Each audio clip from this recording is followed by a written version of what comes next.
ஆசிரியர்களுக்கும் ஈர்ப்பான ஆசிரியர் பெருமக்களுக்கும் அன்பு மாணவர்களுக்கும் இனிய காலை வணக்கம்.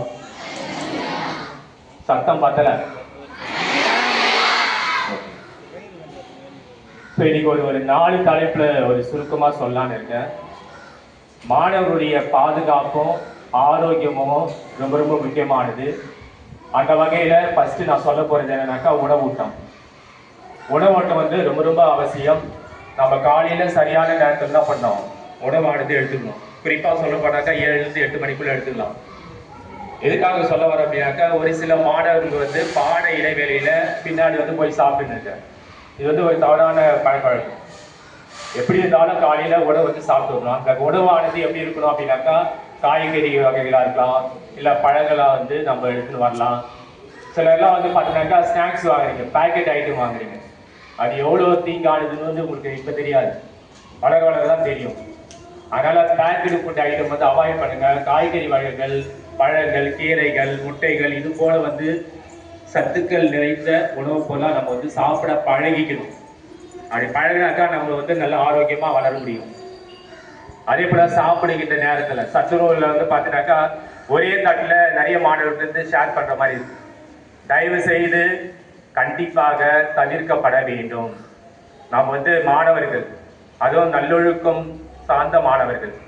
அப்ப நம்ம எப்படி இருக்கணும், சத்துணவுல வரிசையா நின்று ஒவ்வொருத்தரும் பிளேட்ல எடுத்துன்னு போயிட்டு அழகா வாங்கிட்டு தனியா உட்காந்து சாப்பிடலாம். இனிமேல் பார்ப்போம். இதுக்கு முன்னாடி பார்த்துருந்தோம். இனிமேல் ஒவ்வொருத்துக்கும் ஒரு தட்டு இருக்கு. ஸோ அதை கடைபிடிங்க. தயவு செய்து சாதத்தை வீணாக்காதீர்கள். ரொம்ப ரொம்ப முக்கியமானது. சத்துணவுல போடக்கூடிய அருமையான அந்த சாப்பாடு, முட்டைகள் இருக்கு. ஸோ அந்த சாதத்தை வீணாக்காதீங்க. இது ரொம்ப ரொம்ப முக்கியம். சாப்பிட்றதுக்கு முன்னாடி கை கழுவிட்டு சாப்பிடுங்க. இது ரொம்ப ரொம்ப முக்கியம். ஏன் எதுக்காக சொல்றாங்கன்னாக்கா கை கழுவாம சாப்பிட்ட அப்படின்னாக்கா காலரா, வயிற்றுப்போக்கு போன்ற நோய்கள் ஏற்பட வாய்ப்பு நிறையவே இருக்கு. சிலலாம் சில மாணவ டிசென்ட்ரி ஆகுது. ரெஸ்ட் ரூம் பார்த்து கூட ரொம்ப இது வந்தாது. அதனால அது பார்த்துங்க, சரி பண்ணிக்கங்க. நம்ம சரி பண்ணிக்கலாம்.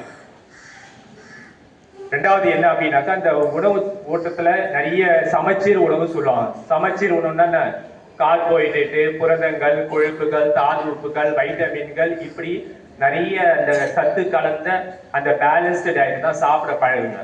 எல்லாமே இருக்கணும். அப்பதான் உடல் வளர்ச்சி இருக்கும், நல்லா படிக்க முடியும், நல்ல கவனம் வரும், நல்ல விளையாட்டுல நம்ம அதிக ஈடுபாடுகளை நம்ம பண்ண முடியும்.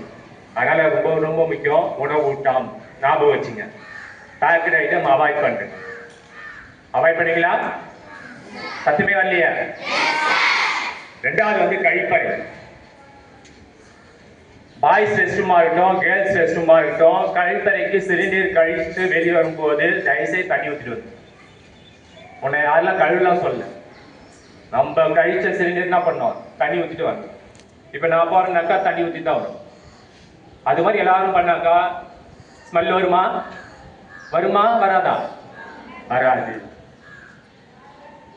அப்போ தனி மனித ஒழுக்கத்தை கடைபிடிக்கணும் மாணவர்களாகி நீங்க.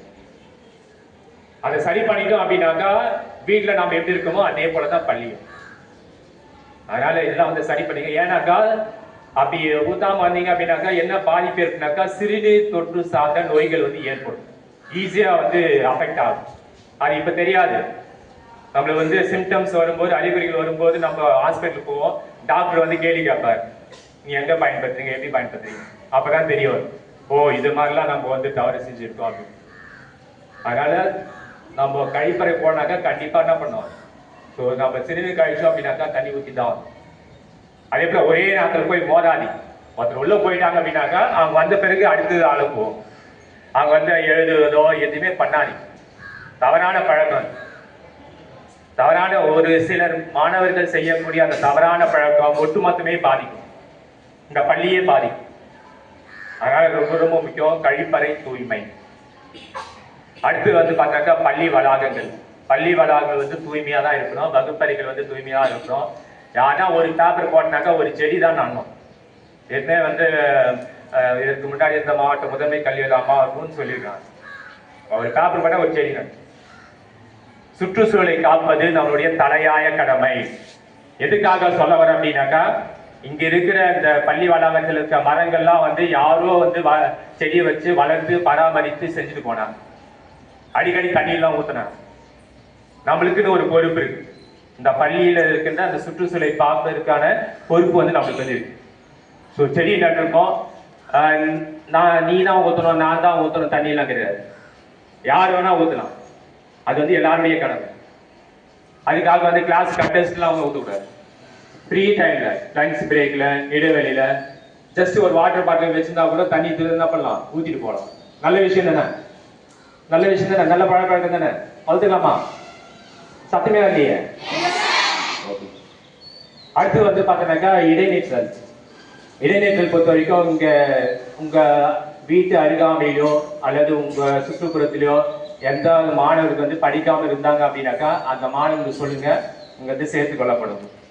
ஓகே, இன்னைக்கு வந்து மகிழ்வுற்றோம் என்ற நிகழ்வானது, பதவியேற்பு விழாவானது இன்னைக்கு மத்தியானம் லஞ்ச் பிரேக் முடிந்த உடனே நடக்கும். எல்லாருக்கும் வந்து உங்களுடைய ஹவுஸ் வந்து தெரியும், தெரியுமா? 5 ஹவுஸ்: குறிஞ்சி, மருதம், குறிஞ்சி, முல்லை, மருதம், நெய்தல், பாறை. 5 நிலத்திற்கான பொறுப்பு மாணவர்கள், அதில் சார்ந்த மாணவர்களுக்கு வந்து இன்னைக்கு மத்தியானம் பதவியேற்பு விழாவானது நடைபெறுகிறது. யார் யாருக்கு வந்து என்ன ஹவுஸ் வந்து உங்களுக்கு பெரும்பாலும் தெரிஞ்சிருக்கும்னு நினைக்கிறேன். யாருக்கு தெரியல சொல்லு பாலாம். சார் எனக்கு ஹவுஸ் வந்து எந்த ஹவுஸ்லேயும் தெரியாது அப்படின்னு கைது. நான் எந்த ஹவுஸ் வந்து எனக்கு தெரியாது சார் அப்படின்னு சொல்றேன், கை தூக்கலாம்.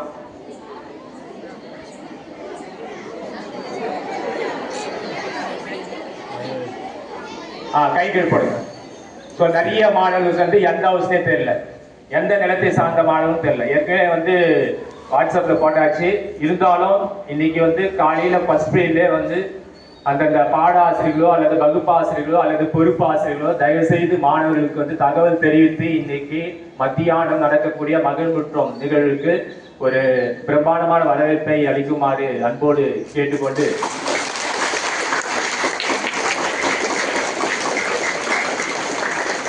விடைபெறுகிறேன். நன்றி.